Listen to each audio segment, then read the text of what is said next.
Unlike Hinduism, when we read the Vedas, it's mentioned that Almighty God, He created the Brahmin class, the learned class from the head. That's the first caste. Then He created the warrior class, the Kshatriyas, from the chest. Then from His stomach and thighs, He created the business community, the Vaishyas. And from the feet, He created the Shudras, that's the untouchables, that's the lower caste. So this is what is mentioned in the Vedas. In Islam, we believe that all the human beings are equal. We don't believe that one human being is superior to the other human being because of birth, because of profession, because of wealth, because of color, because of caste. So Islam is a universal religion.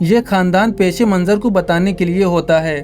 اس خاتون کے ذہن میں ابھی مزید سوالات بھی تھے تو اس نے پوچھا کہ مجھے بتائیں کہ اسلام میں شادی سے پہلے راشی کیوں نہیں دیکھتے؟ ڈاکٹر صاحب نے بتایا کہ ہم شادی سے پہلے ہاتھوں کی لکیریں یا پھر کسی بھی علم نجوم کا سہارا نہیں لیتے، کیونکہ ہمیں راشیوں پر یقین نہیں ہے۔ ہندوازم میں اس چیز کو کنڈلی کہا جاتا ہے۔ جب آپ کسی کو اپنی تاریخ پیدائش بتائیں تو وہ بتاتے ہیں کہ اس تاریخ کو سورج اس مقام پر تھا، چاند یہاں تھا، تو آپ کو اس کی مناسبت سے یہ کام کرنا چاہیے۔ یہ سائنس ہے مگر درست نہیں، بلکہ صرف ایک مفروضہ ہے۔ یہ مصدقہ چیز نہیں بلکہ صرف ایک خیال ہے جس پر ہندو یقین رکھتے ہیں، کبھی بھی سچائی جاننے کی کوشش نہیں کرتے۔ کنڈلی میں پنڈت جو بھی چیز بتاتے ہیں وہ کبھی بھی سچ ثابت نہیں ہوتی۔ کچھ اتفاقیہ طور پر ہو سکتی ہیں مگر 90% کبھی بھی وہ نہیں ہوتا جو کنڈلی دے کر پنڈت بتاتا ہے۔ قرآن پاک میں لکھا ہے، اے ایمان والو، شراب اور جوا، بت اور پال کے تیر سب شیطان کے گندے کام ہیں، سو ان سے بچ کے رہو تاکہ تم نجات پاؤ۔ آج کل تو ایسی مشینیں آ چکی ہیں کہ جس میں آپ اپنی تاریخ پیدائش لکھیں تو آتا ہے کہ ایک ہفتے میں آپ کی زندگی میں کچھ اچھا ہونے والا ہے، تو ایک ہفتے میں اگر 100 چیزیں غلط بھی ہوں کم سے کم ایک تو اچھی ہوگی، اور انسان اس پر یقین کر لیتا ہے۔ طوطے کے ذریعے فال نکالنے کا کام بھی عروج پر ہے۔ اسلام ان سب کے خلاف ہے اور بہت سے اوقات میں آپ اس پر بیوقوفی پر یقین کر بیٹھتے ہیں۔ جو بھی کنڈلی میں نکلتا ہے وہ صحیح ہے۔ ایک ریسرچ میں لکھا گیا ہے کہ ایک پروفیسر نے 100 بچوں کو پڑھانا شروع کیا۔ ایک ہفتے بعد اس نے کہا، میں اب تم سب کو سمجھ چکا ہوں، اب میں ہر ایک بچے کی ماضی کے بارے میں کچھ چیزیں لکھوں گا جس کی زندگی میں ہوئی، اور وہ کاغذ کا ٹکڑا ہر ایک کو دوں گا، مگر اس کو تب تک کوئی نہیں کھولے گا جب تک میں نہ کہوں، تو سب ایک ساتھ کھولیں گے۔ تو اس نے تمام 100 طلبہ کو یہ چیزیں لکھیں اور انہیں وہ پرچیاں تھما دی۔ سب نے ایک ساتھ کھولا۔ جب طلبہ سے پوچھا گیا تو 95 طلبہ نے بتایا پروفیسر کی لکھی گئی 90% باتیں سچ ہیں۔ راز کی بات یہ ہے کہ اس پروفیسر نے ہر پرچی پر ایک ہی چیز لکھی تھی۔ اگر کنڈلی ٹھیک ہوتی تو پھر ہندوازم میں کیوں اتنی طلاقیں ہو رہی ہیں؟ کسی بھی شادی سے پہلے کنڈلی دیکھنا لازم نہیں، بلکہ یہ دیکھنا لازم ہے کہ آپ کا شریک حیات نیک ہو۔ And there was a research done that once a psychologist, he was teaching a class of 100 students. And after 1 week he said, now I have understood your background, everything. I will write about each individual person, about his past and everything. But don't open the chit until I tell you. So he wrote to all 100 students details about the past. Then he said, okay, now open the chits and give me gradation. How much am I accurate? Believe me, more than 95% of the students said the professor was more than 90% correct. The secret was the professor wrote the same thing for everyone. اس خاتون نے مزید کچھ کہنا چاہا تو doctor صاحب نے اسے روک دیا اور کہا، بہن اور لوگ انتظار میں ہیں، آپ دوبارہ لائن میں لگیے، پھر واپس آئے اور سوال دہرائیں۔ اس خاتون نے ہاں میں سر ہلایا اور وہ واپس چلی گئی۔ پھر دوبارہ جب اس کی باری آئی تو اس نے آتے ہی یہ سوال کیا کہ وہ اسلام قبول کر سکتی ہے۔ Yes, sir. I just want to take Shahada.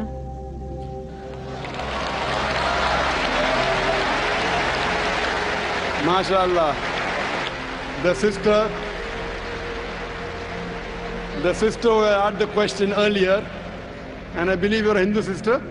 Yeah, I'm Hindu. Yes, the sister who asked the earlier question, MashaAllah, Allah gave her hidayat and she wants to accept Islam. I want to ask you, sister, do you believe there is one God? اندھا کیا چاہے دو آنکھیں۔ Doctor Zakir Naik نے اس کی بہت تعریف کی اور کہا کہ میں آپ سے چند بنیادی باتیں پوچھوں گا تو مجھے جواب دیجیے گا۔ کیا آپ ایک خدا پر یقین رکھتی ہیں؟ کیا آپ بتوں کی پوجا کو غلط سمجھتی ہیں؟ کیا آپ حضرت محمد صلی اللہ علیہ وسلم پر یقین رکھتی ہیں؟ اس خاتون نے ہر سوال کا جواب ہاں میں دیا۔ تو ڈاکٹر صاحب نے کہا، ٹھیک ہے، میں آپ کو عربی میں کلمہ پڑھاتا ہوں، آپ پڑھے۔ اس خاتون نے ایسا ہی کیا تو ڈاکٹر صاحب نے اس کو مبارکباد دی اور اس کو پیشکش کی، اس کا کوئی بھی سوال ہو تو وہ اسلامک ریسرچ سینٹر میں رجوع کر سکتی ہے۔ ڈاکٹر ذاکر نائک نے اس کو ہدایت کی کہ آپ تھوڑا تھوڑا کر کے اسلام پر عمل کریں، انشاءاللہ باقی اعمال صالحہ آپ کو ساتھ ساتھ آتے رہیں گے۔ اس پر خاتون نے پوچھا، کیا کوئی ایسی تنظیم ہے جو مجھے نماز پڑھانا سکھا سکے؟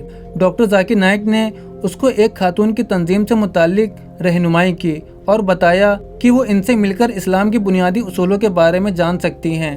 ڈاکٹر صاحب نے ایک بار پھر اس خاتون کے لیے دعا کی اور پھر وہ اسٹیج سے رخصت ہو گئے۔ دوستو آج آپ کو ہماری یہ ویڈیو کیسی لگی ہمیں کمنٹ کر کے ضرور بتائیں، اور ویڈیو پسند آئی ہو تو ویڈیو کو لائک کر دیں اور اپنے دوستوں کے ساتھ اسے زیادہ سے زیادہ شیئر کر دیں۔ اب ملتے ہیں آپ سے ایک اور ایسے ہی بہترین ویڈیو کے ساتھ، تب تک کے لیے اپنا بہت سارا خیال رکھیں۔ السلام علیکم ورحمۃ اللہ وبرکاتہ۔